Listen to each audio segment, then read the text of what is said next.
Alam mo ba, na minsan mas malakas pa ang katahimikan kaysa sa matatamis na salita, yung wala kang sinasabi, pero siya mismo naguguluhan, nagtatanong, at unti-unting nababaliw kakaisip kung ano ang iniisip mo.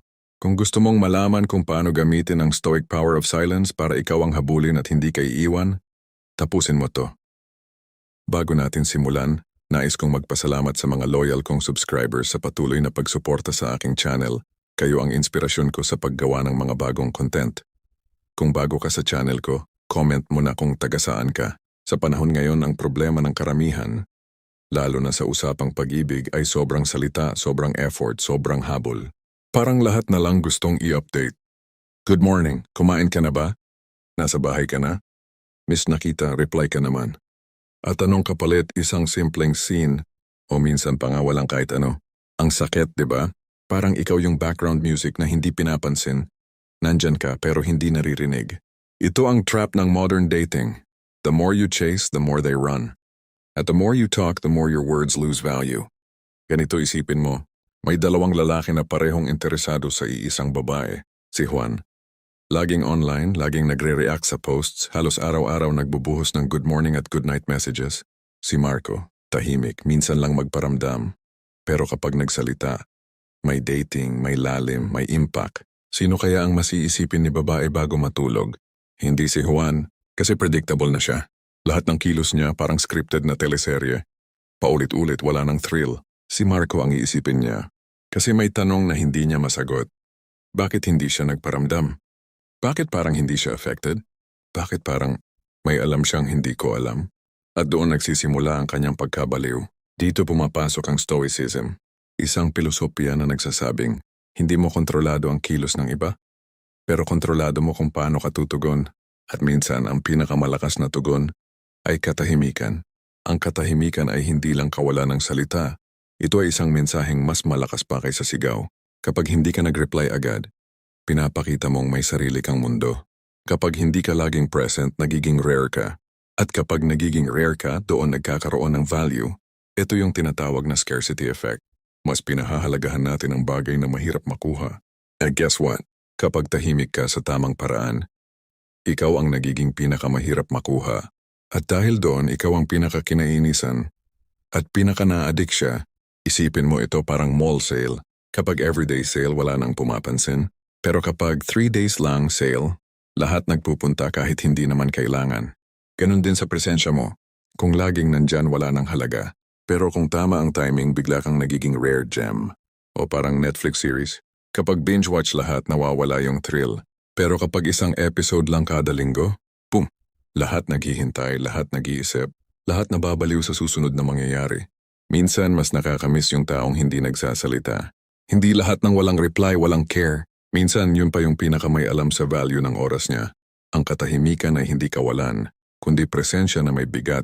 So paano mo gagamitin ang katahimikan sa modern dating? 1. Delayed response. Hindi lahat ng message kailangan ng instant reply. Kung lagi kang online at agad nagre-reply, nawawala ang weight ng attention mo. 2. Controlled presence. Hindi mo kailangang ilike lahat ng posts niya. Piliin mo lang yung impactful para mapaisip siya kung bakit yun ang napansin mo.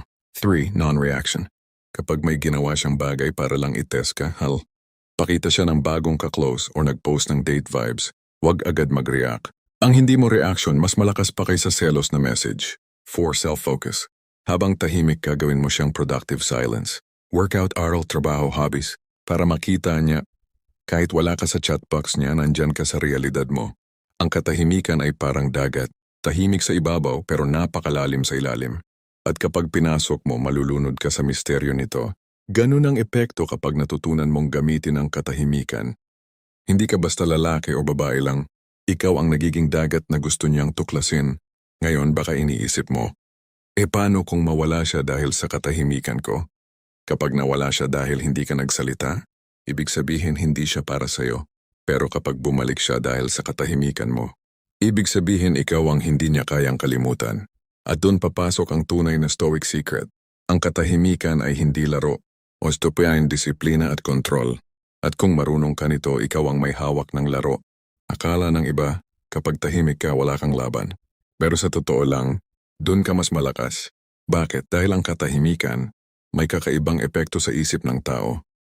Lalo na sa taong gusto mong mapansin ka. Sa modern dating, sanay na tayong lahat sa constant noise. Notifications, chats, reactions, emojis, lahat instant. Kaya kapag biglang may isang taong tahimik, parang glitch sa sistema, naguguluhan ang utak ng tao kasi nasanay ito na laging may sagot, laging may feedback, at dito nagkakaroon ng psychological effect. Kapag hindi ka nag-react, dun ka mas napapansin, isipin mo yung eksena. Nag-post siya ng selfie. Ang daming nag-like, ang daming nag-comment. Ganda mo! Wow! Miss you na! Ikaw, tahimik. Guess what? Ikaw ang iisipin niya. Kasi yung iba predictable na. Pero yung katahimikan mo, yun ang hindi niya kayang i-ignore. Parang exam na walang sagot key. Lagi niyang binabalikan. Kasi gusto niyang malaman ang kasagutan. Bakit ba malakas ang katahimikan? Simple lang, the brain hates uncertainty. First Zeigarnik effect. Sinasabi ng psikolohiya na mas natatandaan natin ang mga bagay na hindi natapos. Kapag hindi mo siya sinagot, yung utak niya hindi mapakali. Iniisip niya, anong ibig sabihin nun? Busy ba siya? Galit ba siya? Ayaw ba niya sa akin? At habang iniisip niya yon, ikaw yung nasa utak niya. 2. Mystery creates attraction. Ang mga taong predictable, nawawala ang thrill. Pero ang taong may konting misteryo, sila ang nakakahook. Katahimikan o misteryo. 3. Emotional contrast. Kapag sanay siya na lagi kang available tapos bigla kang natahimik, mas tumataas ang emotional intensity niya. Bakit bigla siyang nawala? May nangyari ba? Boom. Nabaliw na siya. Isipin mo yung laro ng chess. Hindi lahat ng galaw kailangang mabilis. Minsan, yung tahimik na paghihintay ang mismong nagpapakaba sa kalaban. Ganon ang katahimikan mo. Isang tahimik pero nakakatensyon na galaw. O parang horror movie. Hindi naman yung sigaw ang pinaka-nakakatakot, kundi yung tahimik na eksena bago ang sigaw. Ganon din sa relasyon. Yung hindi mo sinabi. Mas malakas ang impact kaysa sa lahat ng sinabi mo. Hindi lahat ng hindi nagsasalita walang nararamdaman. Minsan sila pa yung may pinakamaraming sinasabi sa tahimik nilang paraan. Paano mo gagamitin ang psychological power ng silence sa totoong buhay? 1. Master the pause. Kapag may tanong siya, wag agad sagutin. Mag-pause ng konti bago mag-reply. Kahit simpleng kumain ka na ba? Kapag hindi mo agad sinagot, nagiging mas curious siya. 2. Strategic delays. Huwag maging robot na agad-agad nagre-reply. Example, kung nag-message siya ng Tenzo, wag agad Tenzo1. Sagutin mo 10:15 or 10:30. Simple pero powerful. 3. Minimal words, maximum impact. Mas konti ang salita, mas malakas ang dating. Imbes na mag-explain ng mahaba, minsan mas malakas yung okay. O kaya noted. Bakit? Kasi mas nagiiwan ng tanong. Silence in conflict. Kapag galit siya, wag agad sumabay sa init ng ulo. Kapag kaya mong tumahimik, ikaw ang nagiging mas kalmado. At siya ang lalong nababother. Ang katahimikan ay parang black hole. Hindi mo ito nakikita. Hindi mo marinig pero ramdam mo ang hatak. Mas tahimik, mas malakas ang gravity. At kapag pumasok siya sa orbit ng katahimikan mo, mahihirapan siyang makawala. Sa panahon ng typing indicators at scene zones, ito ang pinaka-weapon mo. Kapag nakita niya typing, tapos biglang nawala, kabog ang puso niya. Iisipin niya bakit ka biglang nawala. Kapag sinendan ka niya ng mahabang rant, tapos wala kang reply, mas lalo siyang maiinis. At mas lalo siyang magfo-focus sa'yo kapag hindi ka nag-react sa mga Instagram stories niya, pero bigla kang nag-like after 3 days. Boom! Impact! Ngayon alam mo na kung bakit malakas ang katahimikan. Hindi ito simpleng ignore tactic. Ito ay psychological trigger na nagtutulak sa tao para isipin ka, hanapin ka, at tuloy-tuloy na ilagay ka sa utak niya. Pero tandaan, kailangan itong gamitin ng may disiplina dahil kapag sobra ka namang tahimik, baka isipin niya wala ka talagang pake. Ang sikreto ay balance. Sa panahon ng typing indicators, scene zones at instant replies, paano mo gagamitin ang katahimikan para siya mismo ang mabaliw kakaisip sa'yo? Kung dati, sulat at harana lang ang laban, ngayon, isang scene lang pwede nang mag-break ng puso.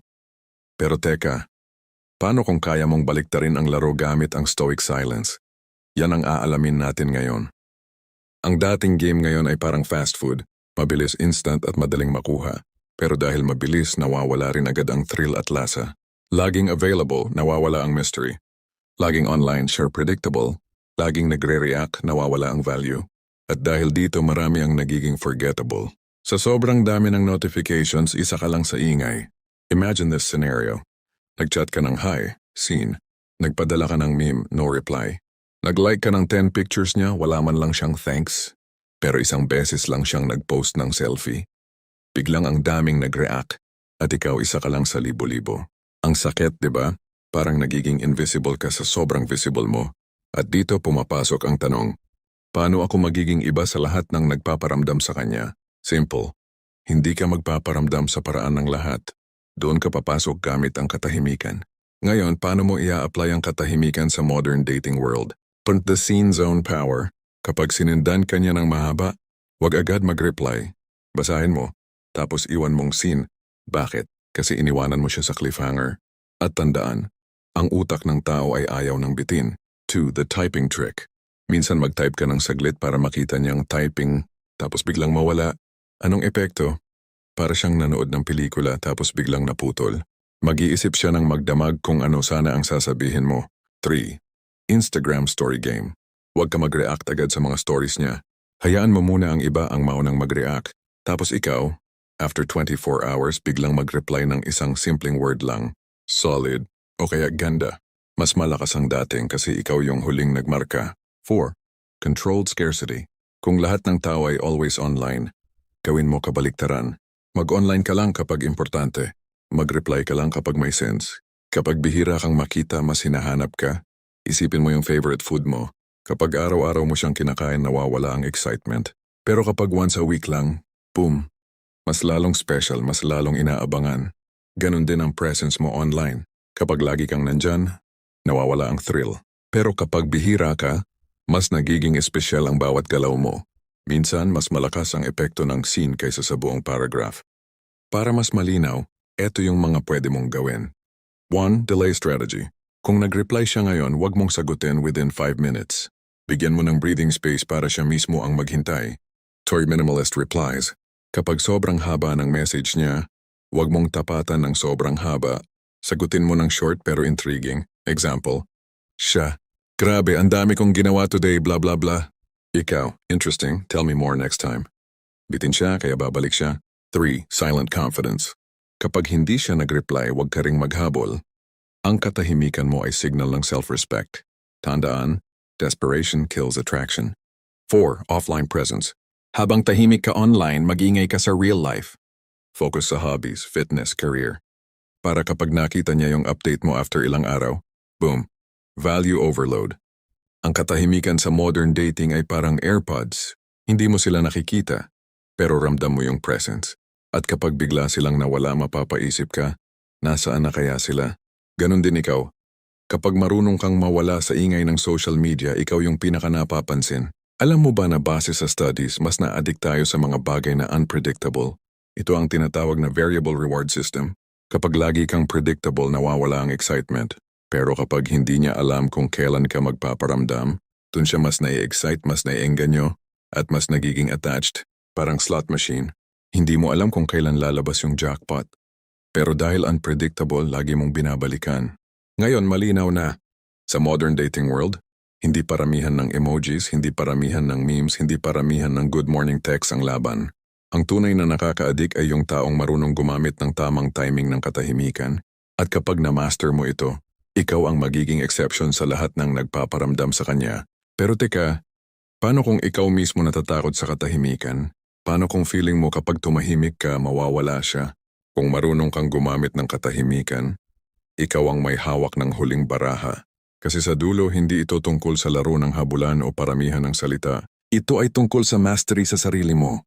At sa episode na ito, tuturuan kitang i-master ang katahimikan para hindi lang siya mabaliw sa'yo, kundi para ikaw mismo, maging malaya at kontrolado ang emosyon mo. Ang problema ng karamihan, takot sa katahimikan. Paano kung hindi na siya bumalik? Paano kung isipin niyang wala akong pake? Paano kung may iba na siya? Sa sobrang takot na maiwan, nagiging overcompensating tayo. Sobra kang nagpapakita, sobra kang nagte-text na, sobra kang naghahabol. At dahil dito, nawawala ang respeto niya. Ang irony, yung takot mong mawala siya, yun mismo ang dahilan kung bakit kanya iiwan. Ganito isipin mo, may kaibigan kang laging tumatawag, laging humihingi ng tulong, laging nakasabit sa'yo. Anong mararamdaman mo? Nakakasakal, pero may isa kang kaibigan na minsan lang magparamdam. Pero tuwing nandyan siya, may dalang value, may presence, may lalim. Anong mararamdaman mo? hinahanap-hanap mo. Ganon din sa relasyon at dating. Kapag sobra kang available, nagiging background noise ka lang. Pero kapag marunong kang tumahimik, ikaw ang nagiging rare gem na hindi madaling palitan. Dito papasok ang Stoic principle. Control only what you can control and detach from what you cannot. Ang katahimikan ay hindi simpleng ignore. Ito ay disiplina. Isang pagpapaalala sa sarili na hindi lahat ng bagay kailangan mong habulin o sagutin. 1. Detach from outcome. Kapag natutunan mong tumahimik, tinuturuan mo rin ang sarili mong maging okay kahit anong mangyari. Kung bumalik siya, good. Kung hindi, mas good. Kasi hindi mo nasayangin ang oras mo. 2. Value your energy. Hindi lahat ng taong gusto mong kausapin deserve ng energy mo. Minsan yung best move mo ay wag gumalaw. At doon mo makikita, yung totoong may pakialam sila mismo ang lalapit. 3. Presence over words. Hindi lahat ng presensya kailangan may salita. Minsan, yung simpleng tahimik na confidence, yun ang pinakamagnetic. Isipin mo yung boxer sa ring, hindi siya laging sumusuntok. Minsan na nag-aantay lang siya, tahimik, steady, pero lahat nakatutok sa kanya. Bakit? Kasi alam nilang sa tamang oras, isang suntok lang, game over. Ganun ka dapat sa relasyon. Hindi paramihan ng salita, kundi tamang timing ng presence. O isipin mo yung concert. Kapag biglang tumahimik ang banda bago ang malakas na drop, boom! Mas malakas ang impact ng musika. Ganon din ang katahimikan mo. Ang tunay na mahalaga, hindi kung gaano karami ang sinabi mo, kundi gaano kalakas ang dating ng mga oras na tumahimik ka. Step 1, build inner world. Habang tahimik ka, dapat busy ka. Mag-focus sa goals, fitness, trabaho, pamilya, para kahit mawala siya, hindi mawawala ang mundo mo. Step 2, use silence as filter. Kapag tumahimik ka at hindi siya bumalik, ibig sabihin hindi siya worthy ng energy mo. Kapag tumahimik ka at siya mismo ang nagparamdam, ibig sabihin ikaw ang tunay na mahalaga. Step 3, confidence and stillness. Hindi ka nagtatago sa katahimikan, nagtitiwala ka dito. Ito ang level ng confidence na hindi madaling gayahin. Step 4, balance. Tandaan, sobra ring katahimikan nagiging dead air. Kaya gamitin ito ng may timing, parang seasoning sa pagkain. Konti lang pero sapat para magbigay lasa. Ang katahimikan ay parang alang-alang, bamboo. Tahimik siyang nakatayo pero matibay. Kahit anong bagyo, hindi siya basta bumabagsak. Ganun ang stoic silence. Hindi ito kawalan ng laban, ito ay tahimik na lakas sa panahon ng social media. Kapag hindi mo siya agad ni-replyan, hindi ibig sabihin wala kang care. Ibig sabihin hindi ka desperado. Kapag hindi mo siya pinansin sa stories niya, hindi ibig sabihin wala kang pake. Ibig sabihin pinapahalagahan mo lang ang atensyon mo. At dito natututo siyang i-value ka. Dahil hindi ka tulad ng iba na laging available. Ikaw ang exception. Ngayon, malinaw na. Ang katahimikan ay hindi lang tactic para siya mabaliw sa'yo. Ito ay mastery ng sarili. Kapag marunong kang tumahimik sa tamang oras, hindi ka nagiging alipin ng emosyon. Hindi ka natatalo ng takot. Ikaw ang nagiging anchor sa gitna ng ingay ng modern dating world. At ang pinakamasarap, kapag natutunan mo ito, hindi mo na kailangang habulin ang kahit sino. Kasi sila mismo ang hahanap sa'yo. Ang tunay na stoic hindi natatakot sa katahimikan. Dahil alam niya sa katahimikan, nandoon ang tunay na lakas. Kung natutunan mo kung paano gawing ultimate weapon ang katahimikan, siguraduhin mong i-apply ito sa buhay mo starting today. At kung gusto mong mas marami pang stoic secrets na makakatulong sa love life at personal growth mo, don't forget to like, share, and subscribe. Dahil sa channel na to, hindi lang puso ang natututo, kundi pati isip mo. Salamat sa panonood.